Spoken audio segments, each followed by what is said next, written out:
हम अपनी जान के दुश्मन को अपनी जान कहते हैं। हम अपनी जान के दुश्मन को अपनी जान कहते हैं। मोहब्बत की इसी मिट्टी को हिंदुस्तान कहते हैं। जो दुनिया में सुनाई दे इसे कहते हैं खामोशी। जो दुनिया में सुनाई दे उसे कहते हैं खामोशी। जो आंखों में दिखाई दे उसे तूफान कहते हैं। जो ये दीवार का सुराख है साहब, जो ये दीवार का सुराख है, चाइना पाकिस्तान अमेरिका साजिशों का हिस्सा है, मगर हम इसे अपने घर का रोशनदान कहते हैं। परम सम्मान्य मुख्य अतिथि, सभा में उपस्थित सभी गणमान्य व्यक्तियों को मेरा सादर प्रणाम।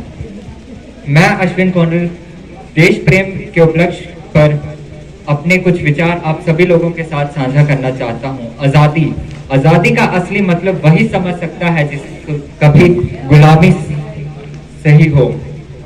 हम सौभाग्यशाली हैं कि हमने स्वतंत्र भारत में जन्म लिया।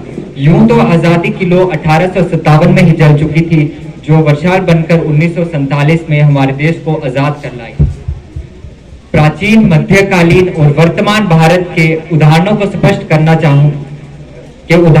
स्पष्ट करना चाहूंगा कि जब हम फिरंगियों के फेरे में फंस गए थे तो रंग दे बसंती चोला की एक आवाज पर टोलों के टोले उमड़ आते थे और वंदे मातरम के नारों से खून में आने वाला 5-5 डिग्री का तूफान अंग्रेजी शासकों की जड़ों में तूफान ला देता था। लोग मर जाते थे, मिट जाते थे, फांसी पर चढ़ जाते थे, तो भी वह अपने देश की भक्ति साबित कर रहे होते थे, क्योंकि ये उस वक्त की देशभक्ति की कसौटी थी।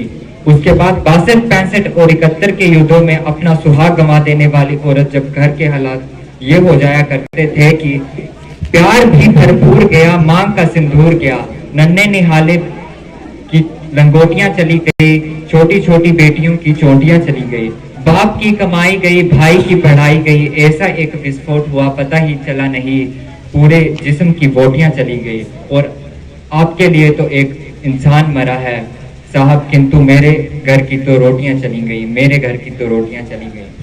ऐसे वाले हालात पैदा हो जाने के बावजूद भी एक माँ अपने बेटे को सरहद पर दुश्मनों की धज्जियां उड़ाने के लिए भेज देती थी और उसे पत्र कर ये भेजती थी कि अम्मा ने खत लिखा है बड़े ही चाव से, अम्मा ने खत लिखा है बड़े ही चाव से, पुत्र मेरे ना घबरा जाना, इंच भी पीछे ना हटना, चाहे इंच इंच कट जाना, चाहे इंच इंच कट जाना।